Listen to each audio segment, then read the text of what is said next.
हरिओम. भगवद्गीता बोध. योगदास श्री जयगणेश जोशी यांनी केलेले निरूपण. अध्याय 6. ध्यानयोग. ओम श्री परमात्मने नमः. अथ षष्ठोऽध्यायः. जय योगेश्वर. परम आत्म्याला नमस्कार. अध्याय 6. श्लोक क्रमांक 41.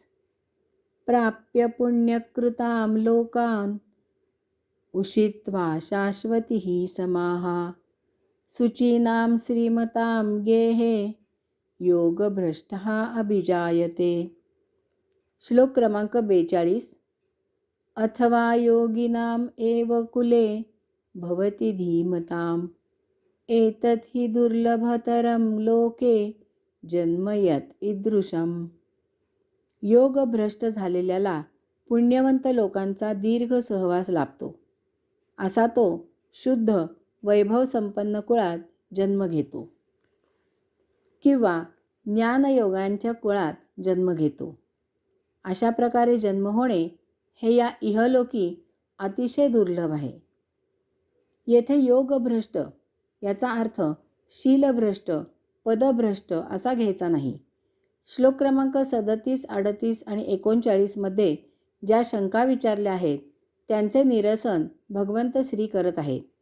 काही कारणाने जो योगयात्रा पूर्ण करू शकला नाही, ज्याला ही यात्रा मध्येच सोडून द्यावी लागली आहे, अशा साधकाची गती काय होते ते भगवंत श्री सांगत आहेत.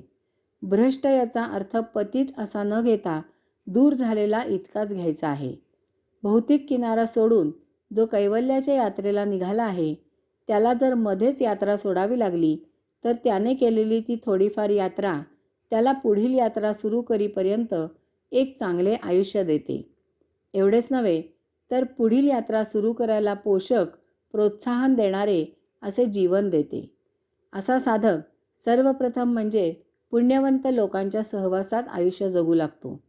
याचा अर्थ त्याचा मृत्यू होतो असा घेऊ नये किंवा त्याचा संसाराशी संबंध तुटून तो दूर कुठेतरी आश्रमात किंवा मठात जातो असाही घेऊ नये. जर योग साधना सुरू केलेली आहे आणि काही अपरिहार्य कारणाने तो ती साधना पूर्ण करू शकला नाही तर त्याचे पुढील आयुष्य चांगल्या सत्शील लोकांच्या सहवासात व्यतीत व्हायला लागते.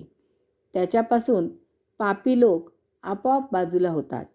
असे काही प्रसंग घडून येतात की असा साधक सहजरित्या एक चांगले उत्तम आयुष्य जगू लागतो.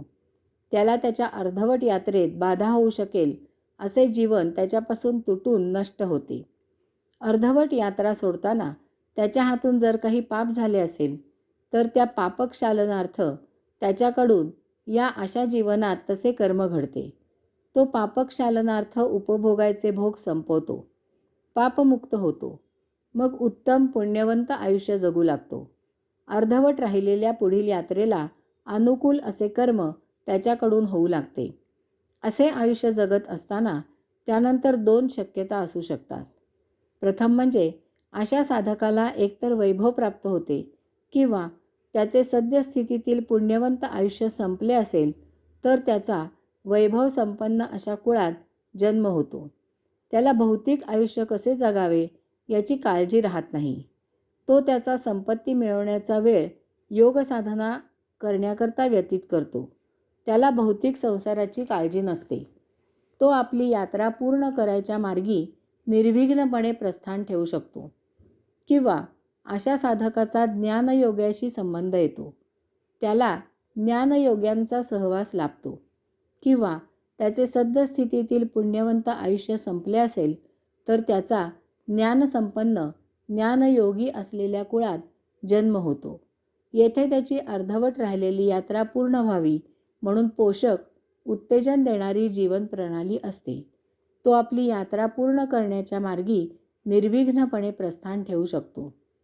भगवंत श्री म्हणत आहेत की असं होणे या इहलोकी या जन्मी मोठं भाग्याचं लक्षण आहे. हे असं होणं दुर्लभ आहे कारण तो यथावकाश आपली योगयात्रा निर्विघ्नपणे पूर्ण करतोच करतो. त्याला कैवल्य आनंद प्राप्त होतो. यास्तव कसलीही शंका न घेता योगयात्रेला प्रस्थान ठेवा. गाडी नुसती सुरू करू नका. गिअर टाका, ॲक्सिलरेटर दाबा. गाडी नादुरुस्त झाली, पेट्रोल संपले, रस्ता चुकला तर ते माझ्यावर सोपव. मी मदतीला तत्पर आहे. हरिओम.